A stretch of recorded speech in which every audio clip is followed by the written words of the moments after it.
Get started? Yep. All right. Hi, everyone. Hi. Hi. I hope you're awake after donuts and grits and other light food. So my name is Dave Rolsky, and I'm going to be talking about basic object-oriented programming features in Perl 6, not programming Visual Basic in Perl 6 as Larry was so excited about, but sorry, Larry. And it's not intimidating at all that I have the creator of the language, one of the lead implementers in the audience. So I may throw questions back to them because I'm not a Perl 6 expert. I've just used it a bit and been experimenting and enjoying myself. And I want to share some of the things I learned with all of you. All right, so let's get going. So I'm going to assume for this talk that you're actually already familiar with some basic OO terminology because this isn't an intro to object-oriented programming session. So if you're not familiar with any of these terms, this may be a little difficult to follow. But if I were to explain all of these, this would be a 2-hour session instead of 50 minutes, and we'd be here a really long time, and you wouldn't get to eat lunch, and you'd all be really unhappy with me. And I'm also going to assume that you can read basic Perl 6 syntax. If I think maybe many of you were here for the prior session where Patrick was doing an intro to Perl 6, which hopefully will give you a sense of what Perl 6 syntax looks like. I'm going to explain the OO specific bits, but I'm not going to explain every little bit of Perl 6 syntax in these slides. So with that said, let's get going. So one of the really nice things about Perl 6 compared to Perl 5 is that Perl 6 is really OO all the way to the very core level. So in this example here, we can see that I'm assigning just a plain integer to $x, and then I can call methods on it. And if I ask what it is, which is a built-in method in Perl 6, which tells you what the type of the object, it says it's an int. Int is actually a class in Perl 6, which is really nice for all sorts of reasons, some of which I'll try to touch on. And it has other methods, so we can call isPrime. And of course, 42 is not prime, 43 is, so after I increment it, it says true. Anyway, so that's one nice thing about Perl 6 OO. So really everything's an object. So we saw numbers. Everything else you could possibly imagine working with is an object, including things like arrays and hashes. And all of the built-in functions are also available as methods. So you can call length as a method or defined. And even things like hash and array lookups are actually methods under the hood. And one of the other nice things about Perl 6 is that much of it is written in Perl 6. So if you want to see how it's implemented, you can actually just go into the core code and read Perl 6 code or something called NQP, which is still a lot like Perl 6, and get a sense of how it works, which I don't know if you've ever tried to look at the Perl 5 core to figure out how something is implemented and then run away screaming, the macros! Anyway, so Perl 6 is much nicer in this respect. A lot of it is just Perl 6 code. You open it up and read it, and you're like, yeah, this totally makes sense. It's also made fixing bugs in it really nice. I found a bug, and I was able to patch it, whereas with the Perl 5, I can write C, but I don't enjoy it, and fixing a bug in Perl 5 core is much harder. All right, so let's make a new class. It's really simple in Perl 6. We just use the keyword class. We get class, the name, we put some curly braces, now we have a class. And in fact, we can already do something with the class. We can call .new on the class name, and we get back an object. It's not a very interesting object because it doesn't have any attributes or methods, but hey, we made a class. It's pretty exciting. We can call .what on it because that's provided by the kind of default parent class for all objects, and it tells us it's a log. Pretty cool. So we saw the class keyword declares a new class. You can put the body of the class in curly braces. There's also another form of writing packages where you can write unit class, and then everything after that in the file is part of that package. And a class is just a special type of module in Perl 6. Did you cover modules at all, Patrick? I did. Okay. So basically, anything that you can do with a module, you can do with a class. And so that's where the unit thing comes from. And you can give it a version. And there's just, once you learn more about modules, you'll realize you can use it all for classes, but I'm not going to cover all that. So you can also apply these modifiers to a class. So one of them you can write is, and then a parent class. So we can write class log loud is log, and now log loud is a subclass of log. We can make a new log loud object, and then we can call ISA on it. Again, that's one of those things that's built in, and it returns true both for log loud and log. So subclassing is really trivial. One thing to note that's different in Perl 6 from Perl 5 is that when you write this, it actually, you need to have that class available. Now in Perl 5, you can write @isa equals some string of garbage that does not actually match a class that is loaded or will ever be loaded. And Perl 5 is perfectly happy with that. And at some point during runtime, you may or may not get some sort of confusing error about this. With Perl 6, if I typoed log, where I wrote is log, it's actually going to complain and say, hey, I don't know what this is. This is another really nice feature about Perl 6 is that classes are kind of first class things in the language. They're not just strings. And the language knows what classes exist and will complain if you try to give it something that does not. So we saw calls to .new in several places. So that's the constructor.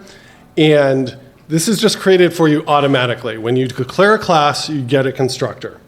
You can override it, but most of the time you don't really want to.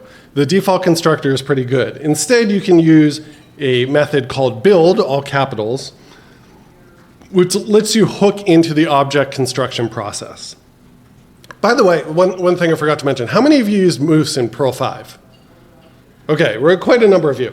So you might be thinking, geez, some of this looks really familiar. In fact, a huge amount of what you know from Moose is very, very directly applicable to Perl 6, which is really nice. Moose is Stephen essentially backporting as much of the Perl 6 OO system as he could to Perl 5.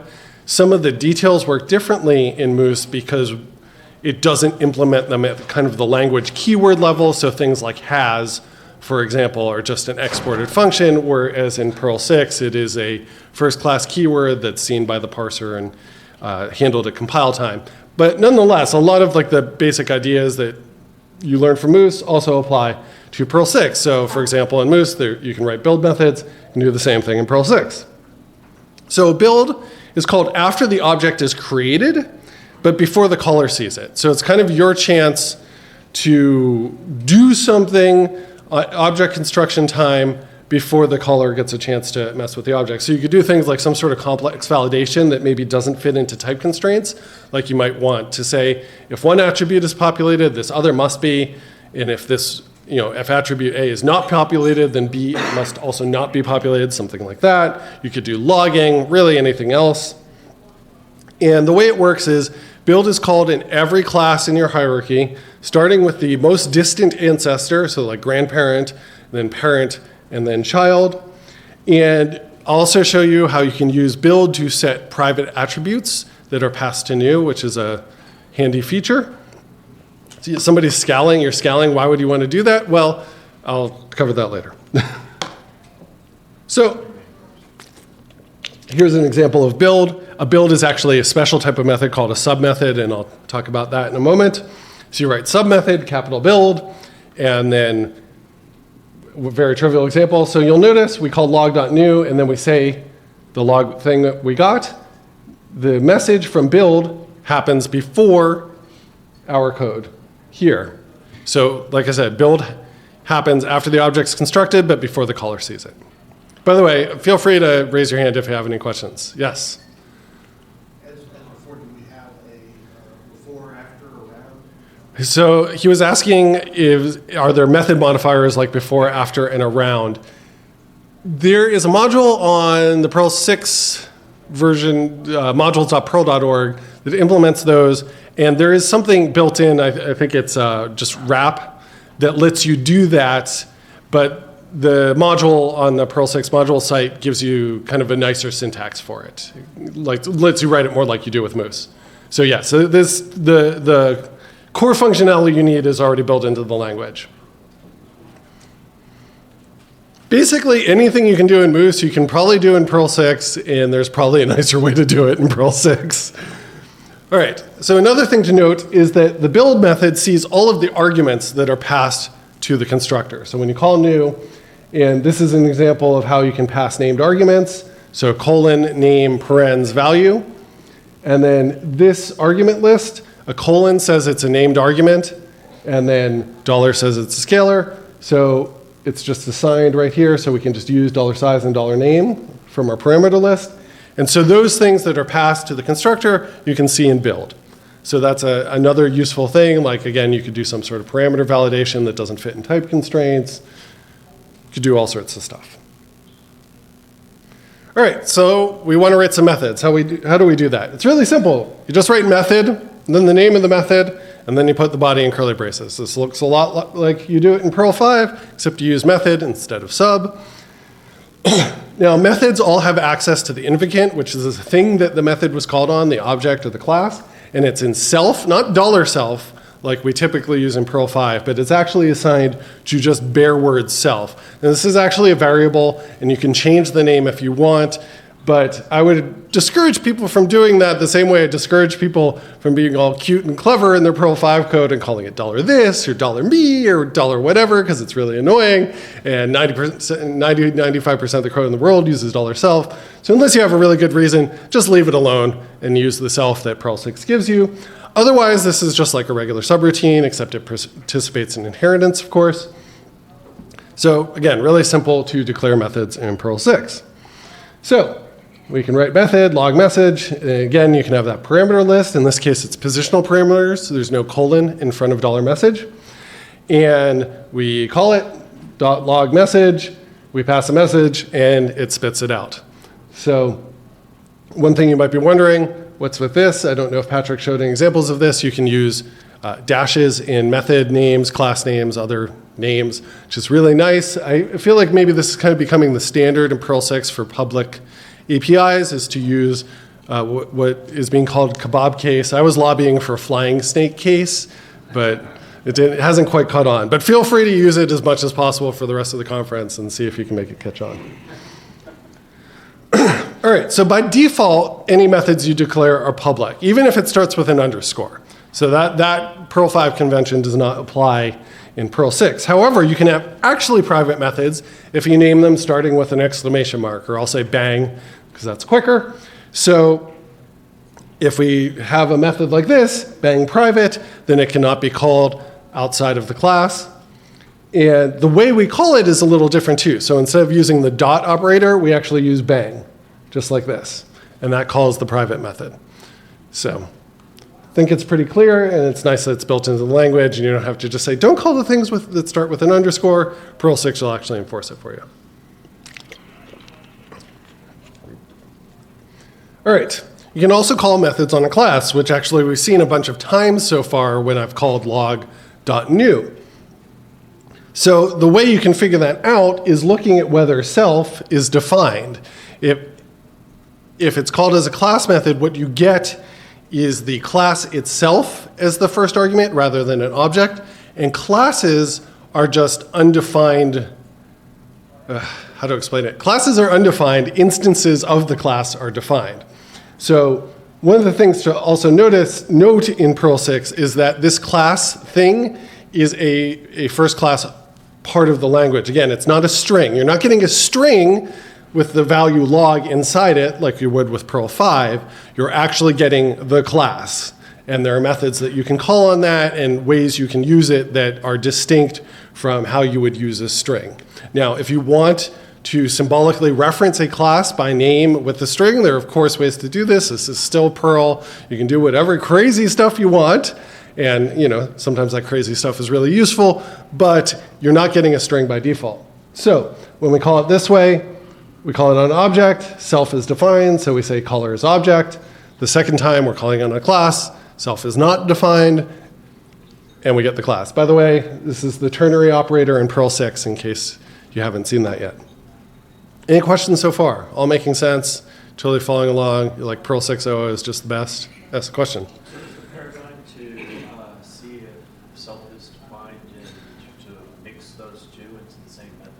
So the question was, is the paradigm to check if self is defined and mix those two into the same method? There's actually a way to, through the parameter list, specify that something can only be called as a class or object method. And since Perl 6 also has multi-methods, you could have both versions. I'm not going to show that because it's just getting a little farther along the spectrum than we have time for today, but yeah, there's a really nice way to do this in the parameter list. Yeah. In fact, if you look through the core code, you'll see this being used a lot. And actually, this is just a really nice feature in general of Perl 6, is that when you specify a type, you can say that it must be a defined instance of that type. So you write int :d, which says it must be an integer, not the integer class, but an actually defined integer. It's really nice. Yes. Yes, :d and :u. It's very, very useful. I love it. All right, so we've seen methods. We also saw this sub-method thing, which I didn't explain yet, and I want to explain a little. And we of course, have subroutines. It's still Perl. You can still write imperative code. Just write a subroutine with sub. So the difference is a subroutine is just a subroutine, just like it works in Perl 5. There's no invocant, and there's no inheritance, okay? A method is a special type of subroutine. It has an invocant. We saw it can either be the class itself or an object of that class, or a subclass, of course. And methods participate in inheritance, so those are inherited. And then there was a special submethod thing. Well, that is a method that has an invocant, again, can be the object or the class, but it does not participate in inheritance. And for example, with build, you don't want that to participate in inheritance because the idea is that every class in a hierarchy could provide its own build. You want all of them to be callable, and if it was participating in inheritance, things could get very weird and confusing. So these are three types of subroutines you can define. Yes, question? What happens if you put a sub into a class definition? What happens if you put a sub in a class definition? That works fine, and you can call it as a sub, and I believe as long as it's not private, you could just call it externally with : unless it's lexically scoped. Sorry, what? Oh, right. Okay. Yes, you would have to declare it as our to make it available outside of the class. And classes are also package names. Yes. So when you declare it our, it's just going to be in the package. Right. So Patrick said classes are package names, so when you declare it with our, when you declare our sub foo, then it's just part of that package. All right. Question or no? Just rubbing your nose. Gotcha. All right, so we've seen several forms of method calls, object.method, and also the self variation. Again, self is just a variable. We saw private method calls with self-bang method. And then inside a class, we can shorten those. So we can just use $ instead of self if we want to. So $.$bang, that works. Perl 6 also has indirect object call syntax, indirect method call syntax. Now, unlike Perl 5, this is not a huge disaster that when you use it causes the Perl interpreter to go crazy trying to figure out what you meant and might get it wrong depending on the phase of the moon. In Perl 6, it's very unambiguous. You write method, the invocant, : and then the argument list, and the parser knows exactly what you mean, so it's safe to use. You can also you can just eliminate the invocant entirely in some cases. You can write .method, and that will call a method on $_. So inside this map, I can write map.length, and it will call .length on each of the elements of @strings in turn, and the map, of course, returns the result of all that as another array. All right. So how about attributes? So this is something, again, you might have seen with Moose. Works very similarly, but better in Perl 6. An attribute is just a chunk of data that is owned by an object, and it's a variable of some sort. So we declare them with has, and so in this case we can write has $.level, and that says I have an attribute named level. This attribute is actually public, and I'll cover what that means in a second. So there's a bunch of properties that attributes can have. They can be required or not when you're constructing a new object. That says nothing about the type. It just says that it must be passed in the argument list. They can have default values. They can be read-write or read-only. They can be public and private, and you can also give them types. Again, if you're familiar with Moose, all of those features exist in Moose as well. Yes? The attributes, does the self keyword also substitute out double? I will show you how to access attributes as we go. So there's a question about... No, I mean just in declaration. Oh, can you write has self? I don't think so. You never have to declare self. You would declare the binding of self in the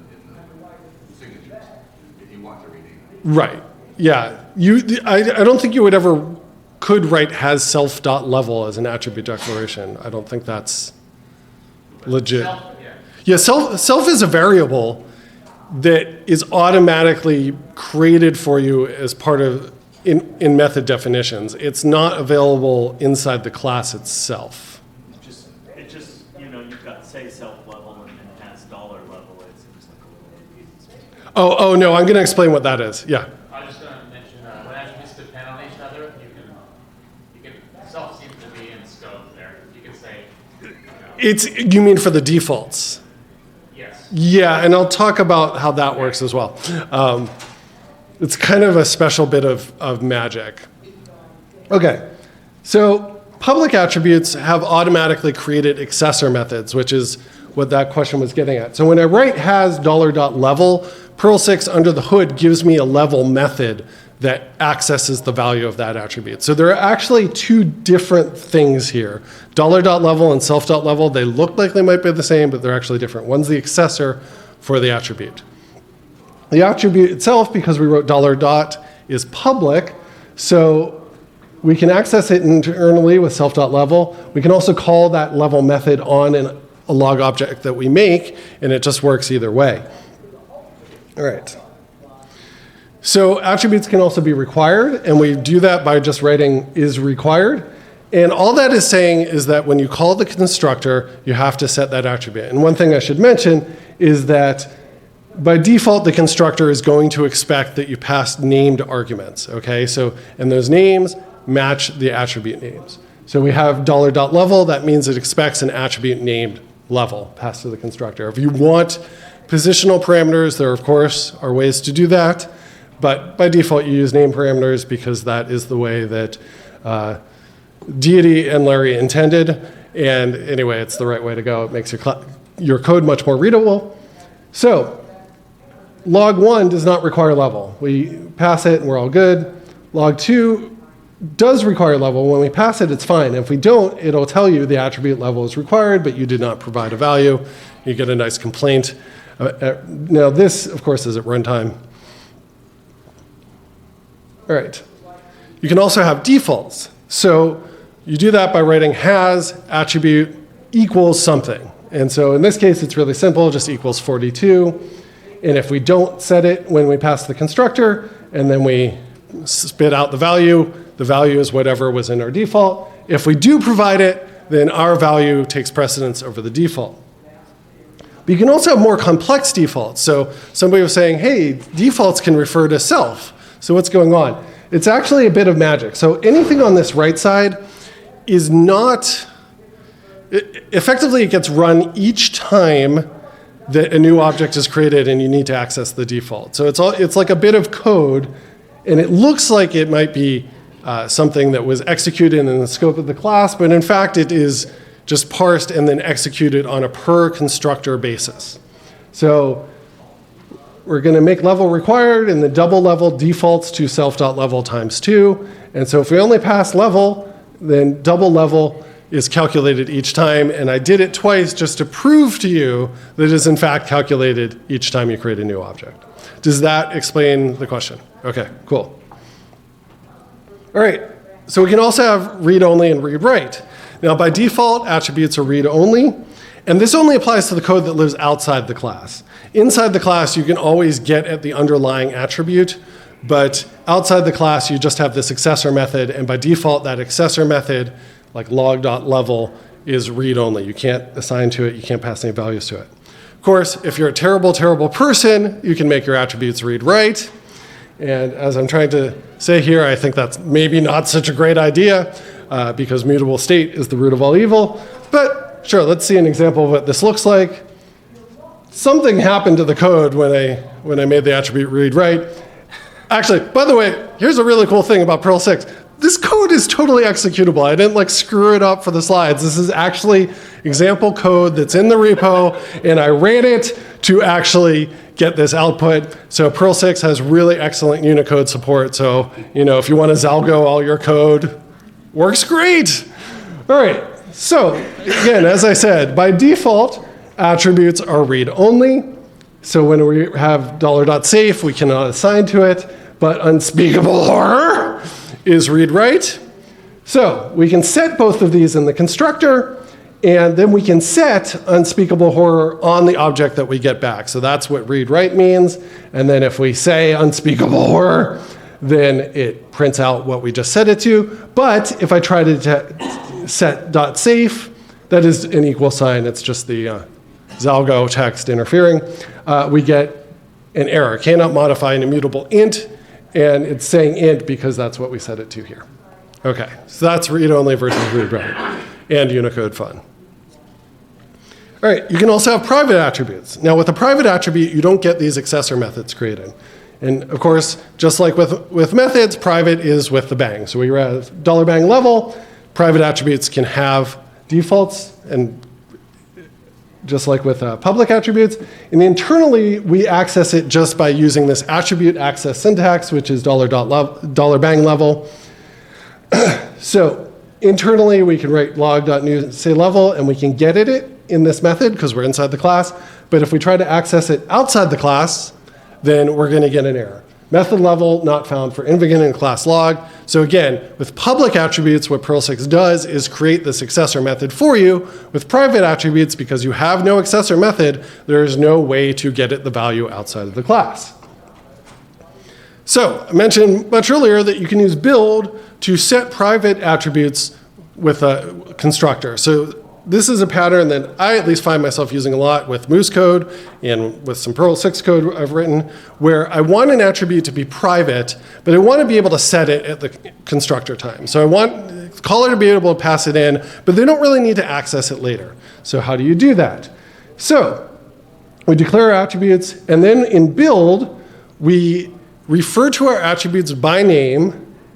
These are name parameters because they have the colon, and then we use the attribute access syntax, both for public and private attributes, $bang. And I haven't looked at exactly how this is implemented, but what I imagine is happening is you're referring to those private attributes in the subroutine signature. What Perl 6 does when you call the subroutine is it binds the variables referred to the values that it was given, and because these happen to be references to the attributes on the objects, it all kind of just works. We don't actually need a body in the sub. Was my guess at all correct? I don't know. Close enough. Anyway, it's a really nice feature. Just works. Yes, question? Why are you using bang in the name if it's a public attribute? So why am I using the bang in the name, the reference to $.name, because $.name is a public attribute. If I want to set the value, I have to refer to the attribute, not the method, in the subroutine signature. Does that make sense? So to refer to it, the attribute directly, rather than the method, the accessor method, we can still use $bang even for public attributes.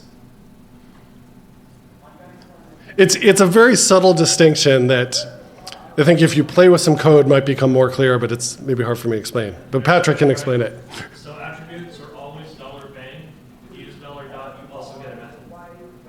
That's what Okay, so what Patrick said is attributes are always $bang. That's the attribute syntax. But if you use $dot when you declare the attribute, you'll also get the accessor method to refer to it. All right, now, so far all my examples of attributes have been scalars.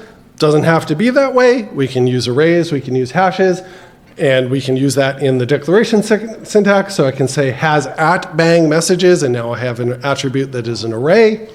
And I can access that internally the same way. So instead of $bang, I use @bang. I can push onto that array, and then I can access it here in the spew method. So every time I call log, it's adding something to $bang messages. When I call spew, it spits it out. Just works. Question? So within your methods, you're using @bang messages. Can you use self.messages, and is one preferred? So the question was, within my methods, I'm using the bang syntax as opposed to the dot syntax, and is one preferred? Well, in this case, it's a private attribute. So there is no accessor method. I could not write self.messages because it doesn't exist. If it was a public attribute and it was read-only or read-write, I believe I could assign to it directly, although in this case, I'm going to push. Best practice might be to use the sigil special. I like to refer to the attributes using the attribute syntax inside my classes with the theory that the accessors are really for consumers of my classes. All right, and we can also have types on attributes. Really simple, we write has, and then the type, and then any other attribute declaration stuff we want. We could have require, defaults, all that good stuff. And so that works as we would hope. We pass level as 42, everything's happy. We pass a string, and it says type check failed and assignment to level. Expected int, but got stir. It's great. Gradual typing, you can type as much or as little as you want. I like to put types on everything because I'm just, I don't know, a bit of a, uptight programmer. So I was looking for a word that wasn't, at all offensive. I think uptight is the good word for this. So I like to put types on everything. If you're one of those, carefree, hair blowing in the wind type programmers, maybe you don't want to type stuff. Up to you. All right. So it's 11:35 and I have till 11:50. Okay, so I have some more slides that I could go to, but if people have like tons of questions, maybe there would be a preference for that. I'll take a few questions and then we'll see how it goes. Yeah, in the back. I assume that the roles are also, can you find out if it has roles? Are you asking? That's what I'm asking is, in your class, you would see if your subclass has roles, is it this role? Because you're asking questions about roles, which are what the bonus slides are on. So maybe I should just do that. Do you have another question first? How do you do contracts for a class as particular methods? How do you? All right, that's roles. I'm going to just do the role slides. Clearly, that's what we need to talk about. All right, let's talk about roles, since I just got 2 questions that will be answered by roles. All right, so role is code that's consumed by one or more classes. It's basically some shared code, and it can be a bunch of things. So it can be an interface definition, which somebody was just asking about. It can also contain a partial implementation of that interface, or it can contain a complete implementation. And by implementation, I really mean attributes and methods. So roles, just like classes, have a keyword. You'll be shocked to hear that the keyword is role instead of class. So we write role, the name, and then curly braces, and we can put stuff in it like methods and attributes. And then to consume a role, we write class name does that role. So class dog does logs. This is the Dr. Seuss portion of the presentation. And so when we create a new dog object, we get all the methods that were in logs because it consumes that role. So we can write .log, pass it stuff, and then dog bark, we also get the method from inside class. So, as I said, when a class consumes a role, it gets everything from that role, all the methods, all the attributes. And roles can also consume roles. So if our logs role consumed some other role called, I don't know, system logger or something like that, then all the methods that were in the system logger role would also be provided to the class. Now, if and a class can consume multiple roles and get all the stuff from all those roles. In that case, there's also some conflict checking, because if you consume multiple roles and have methods of the same name, that's a problem. You got to figure out how to deal with that. So roles can also require methods. So this is a way that they can act as an incomplete definition or just an interface definition. And it's really simple to do that. We define the method with potentially an optional signature, and then the body of the method is just ... or is it still yada, yada, yada in Perl? Just yada, yada, yada in Perl 6? Okay. I'm not drunk, so I'm just high on life. All right. So you put the yada, yada, yada in there, and that becomes a required method. Now, if our class consumes the role and does not implement the required method, we get a nice error. At compile time, method loggable string must be implemented by dog because it is required by a role. Why doesn't this say what role it's required by? I thought the error message we're supposed to be awesome. This is slightly less than awesome. I mean, it's reasonably awesome. It's close to awesome. Anyway, still pretty good. Yes, question? This doesn't have the parameter block in it, but if you did, would it also enforce the parameter list? So the question was, this doesn't have the parameter, any parameters for the method that's required. If it did, would that be enforced? Yes. Methods are identified by name and parameters. And in fact, as I mentioned, alluded to, Perl has multi-methods. So you could even have multiple methods of the same name with different parameters that are all required by a role, and that just works. I think it just works. There was one point there was a bug related to this. It should just work. It's definitely intended to work. It's probably fixed by now. All right, so now why don't we implement that method? So if we implement it, then we won't have any problems. And then if we call log self, which comes from the role and expects this loggable string method, well, we implemented the loggable string method and it all just works. So this is how roles can provide an interface definition, but kind of force the class to implement some of that interface, or all of it. You could have a role that consisted entirely of required methods with actually no implementation of its own. And that's perfectly fine too. So roles, just like classes, can be used as types. And you can use them anywhere you would reference a class in a type signature.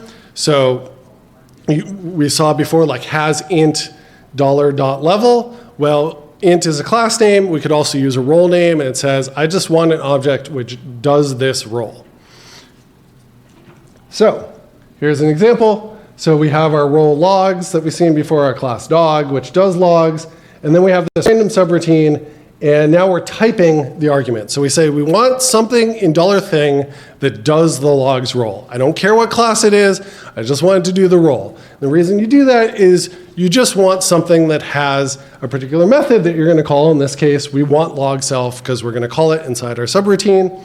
So we pass it a dog, and it just does its thing. It spits out whatever log self does. And then we try calling it with $x, which happens to contain an integer. Well, integers do not do the logs role, so we're going to get type check failed and binding thing, expected logs, but got an int, and it actually tells you the value. So again, it's a very useful thing to have roles for these type signatures. And in fact, a lot of the core uses roles, and you can reference core roles instead of core classes in many uses. For example, there is a stringy role for things that act like strings that you can use if you just want something that implements that interface as opposed to it must be a concrete string.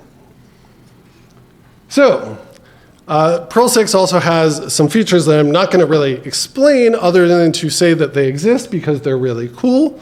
So there's all this meta stuff you can do, which is basically means you can use Perl 6 to change how Perl 6 works. And this applies to many aspects of Perl 6. But one thing you can do is change how the OO stuff works. And this is a really simple example where, for example, we can apply a trait that we defined here to a method, and the trait is annoying. And what happens is every time we call this method, there's a wrapper that we wrap the method with that the trait does, and it wraps it and it says, thank you for calling method, which would be pretty damn irritating, so I say it's annoying. So then we apply it with is annoying, dog, new bark, and it says, thank you for calling bark, and then it actually gets to the method that we wrapped. Yes? You just scroll to the right. Yes. Oh yeah, sorry about that. Call same inside a wrapper just says, call the method that I'm wrapping. Or if there were multiple wrappers, it would call the next wrapper.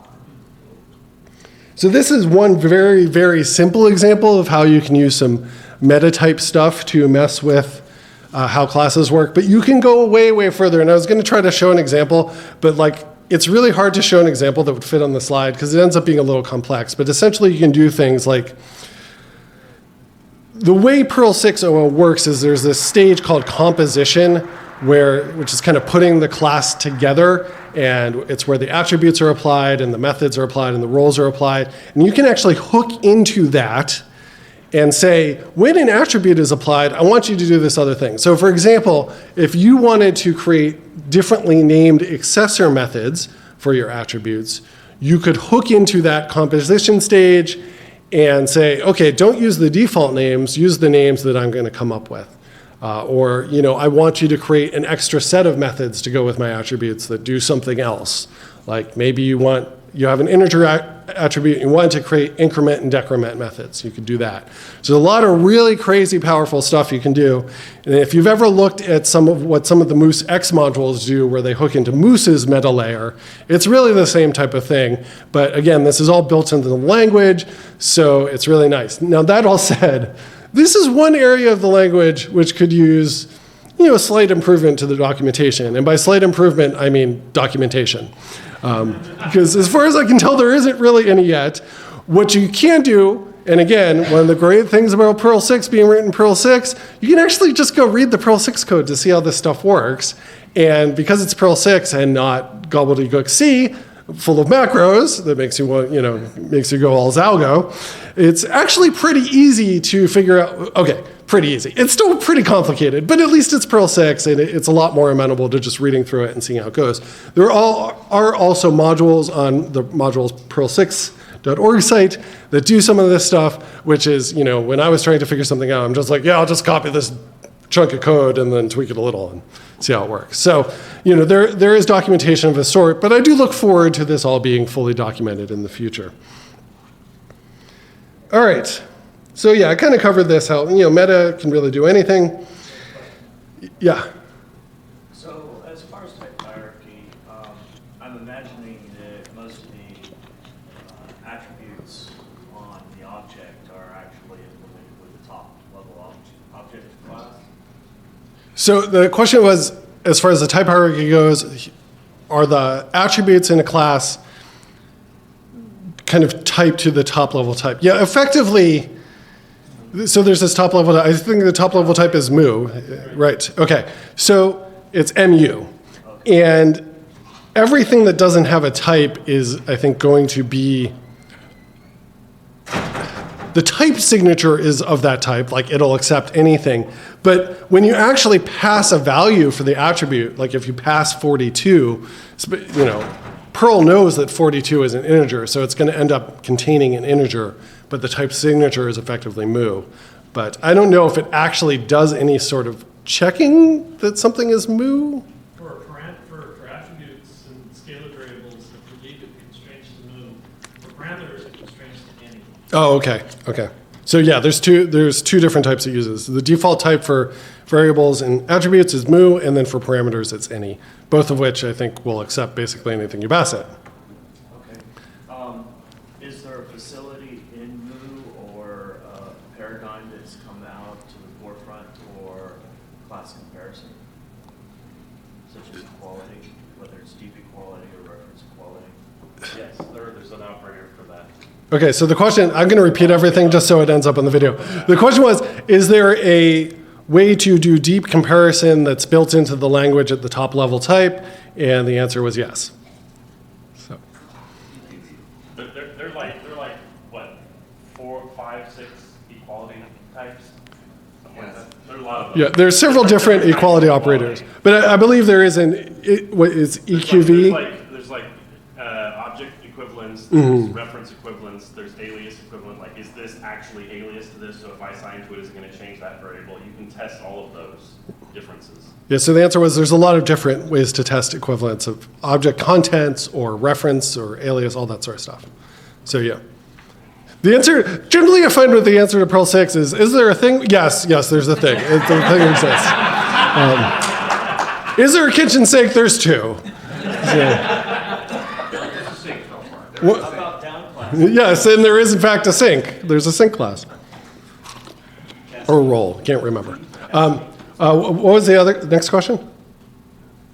Yeah, another slide or just the index slide again? Index, what? Well, whatever you had before. Or Here.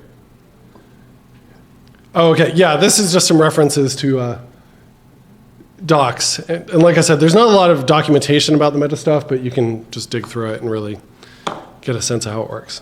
My personal crusade is to just get people to start documenting Perl 6. So if you want to get involved in the Perl 6 project, a great way to do that is find something that's not documented and document it. Yeah, so David suggested that if you want to get involved in Perl 6, great way to do that is to find something that's not documented yet and document it.